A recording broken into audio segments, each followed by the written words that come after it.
what is China looking for in the world? First of all, it's looking to rise, looking to grow. It both wants to ensure that the Chinese leaders want to ensure the growth of the Chinese economy, which involves growing economic ties between China and much of the rest of the world, which is seen as a threat by U.S. leaders. China also wants a level of respect that they think has been denied them. They, in their own mind, they've done a lot of what Western leaders have said, like grow your economy, modernize your economy, like all of that. They've lifted the economic futures of a lot of their people tremendously, although poverty is still a large and extreme problem in China. They made a lot of progress against it. And they want to be recognized as like a major player on the world stage. So there's both considerations of like economic growth and power, but also like a desire for a level of respect. Right. And what they see is that US leaders are reacting very negatively against this, and they are afraid of being choked off by US military and economic power. And this is leading to sort of a classic form of what's called a security dilemma, where China sees the US as a threat and so takes measures that they see as like defending themselves and protecting their security. But those actions are viewed by the US as threats to the US and US interests. And then the US responds in a way that they see, that US leaders see as defensive, but is seen by China as aggressive. And so we get this spiral where each side is thinking, we're just protecting ourselves, but the other side is like, you're being aggressive. Right. And this is a very dangerous dynamic. Well, what's interesting is that the way that China's economic dominance is seen by the United States as like a militaristic threat. You know what I mean? It's so and you're like, okay, hello, wait, hang on.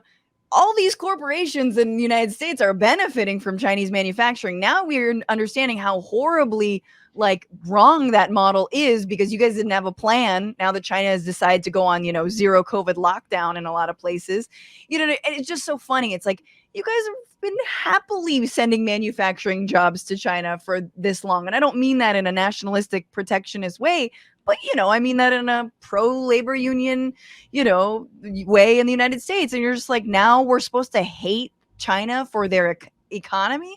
Fuck out of here. I'm sorry. I'm like, it's very thin. And yet you see it repeated time and time again by leading publications. The media is very good at that line. I guess I wanted to ask you about the Biden administration versus the Trump administration, but really, like, what is some of that posturing that you see towards China beyond the media, but from the United States? And like, what concerns you the most right now? And yeah, I mean, could this war could the Russian war almost be like a little bit of a warning sign? Like, hey, you need more diplomacy and less taking everything as a fucking threat. Yeah, I think, so there are dominant narratives that are sort of treating China and Russia as the same thing.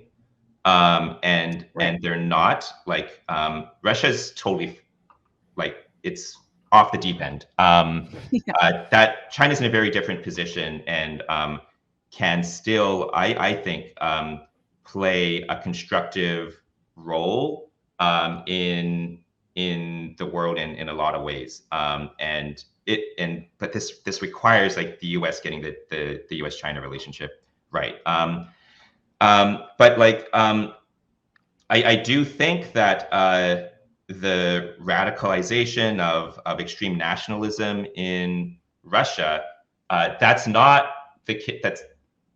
politics in China is not that far gone, but there is a risk of it moving in that direction in the years to come. And that does depend a lot on the actions that US leaders take.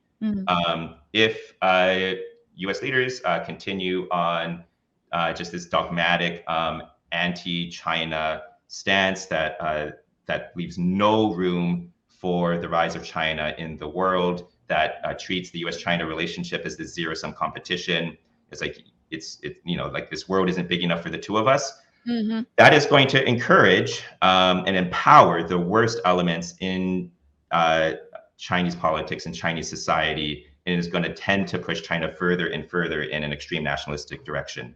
And then the potential that I currently see for China to play a more constructive role in the future of the world, for example, through fighting climate change and the climate crisis, which ought to be like a clear priority in the U.S.-China relationship.